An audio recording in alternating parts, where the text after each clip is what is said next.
ಮತ್ತೆ ದರ್ಶನ್ ಬಲಗೈಗೆ ಗಾಯ ಆಗಿದೆ. ಗೊತ್ತೇ ಇದೆ ನಿಮ್ಗೆ, ಈ ಹಿಂದೆ ಅವ್ರಿಗೆ ಆಕ್ಸಿಡೆಂಟ್ ಆಗಿ ಗಾಯ ಆಗಿತ್ತು. ಇದೀಗ ಅದೇ ಕೈಗೆ ಮತ್ತೆ ಗಾಯ ಆಗಿದೆ.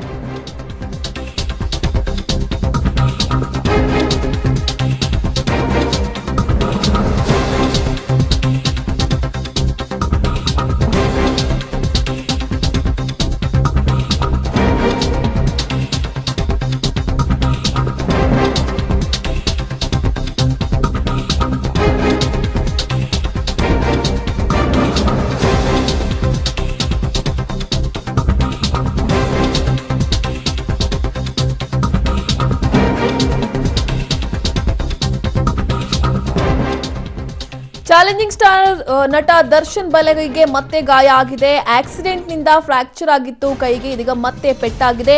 ನಿನ್ನೆ ಪ್ರಚಾರದ ವೇಳೆ ನೂಕಾಟ ತಳ್ಳಾಟದ ವೇಳೆ ದರ್ಶನ್ ಬಲಗೈಗೆ ಗಾಯ ಆಗಿದೆ. ಹೀಗಾಗಿ ಡಾಕ್ಟರ್ ರೆಸ್ಟ್ ತೆಗೆದುಕೊಳ್ಳುವಂತೆ ದರ್ಶನ್ಗೆ ಸೂಚನೆಯನ್ನ ಕೊಟ್ಟಿದ್ದಾರೆ. ರೆಸ್ಟ್ ತೆಗೆದುಕೊಂಡ ಬಳಿಕ ಮತ್ತೆ ಪ್ರಚಾರದಲ್ಲಿ ದರ್ಶನ್ ಪಾಲ್ಗೊಳ್ತಾರೆ. ಪಬ್ಲಿಕ್ ಟಿವಿಗೆ ಪಕ್ಷೇತರ ಅಭ್ಯರ್ಥಿ ಸುಮಲತಾ ಅಂಬರೀಶ್ ಅವರು ಹೇಳಿಕೆಯನ್ನ ಕೊಟ್ಟಿದ್ದಾರೆ. ಗೊತ್ತೇ ಇದೆ ನಮಗೆ, ಈ ಹಿಂದೆ ಆಕ್ಸಿಡೆಂಟ್ ಆಗಿತ್ತು. ಆಕ್ಸಿಡೆಂಟ್ ಆಗಿ ಅವರ ಬಲಗೈಗೆ ಪೆಟ್ಟಾಗಿತ್ತು. ಮತ್ತೆ ನಿನ್ನೆ ಪ್ರಚಾರದ ವೇಳೆ ನೂಕಾಟ ತಳ್ಳಾಟ ಆಗಿದೆ. ಸಾಕಷ್ಟು ಸಂಖ್ಯೆಯಲ್ಲಿ ಅಭಿಮಾನಿಗಳು ಸೇರಿದ್ದಾರೆ 4 ದಿನಗಳಿಂದಲೂ ಕೂಡ. ಈ ನಿಟ್ಟಿನಲ್ಲಿ ಮತ್ತೆ ಅವರ ಬಲಗೈಗೆ ಏಟಾಗಿದೆ. ಅದಕ್ಕೋಸ್ಕರ ಡಾಕ್ಟರ್ ಈಗ ರೆಸ್ಟ್ ತೆಗೆದುಕೊಳ್ಳುವಂತೆ ದರ್ಶನ್ಗೆ ಸೂಚನೆಯನ್ನ ಕೊಟ್ಟಿದ್ದಾರೆ. ರೆಸ್ಟ್ ತೆಗೆದುಕೊಂಡ ಬಳಿಕ ಮತ್ತೆ ಪ್ರಚಾರದಲ್ಲಿ ದರ್ಶನ್ ಪಾಲ್ಗೊಳ್ತಾರೆ ಅಂತ ಹೇಳಿ ಸುಮಲತಾ ಈ ವಿಚಾರಕ್ಕೆ ಸಂಬಂಧಪಟ್ಟಂತೆ ರಿಯಾಕ್ಟ್ ಮಾಡಿದ್ದಾರೆ.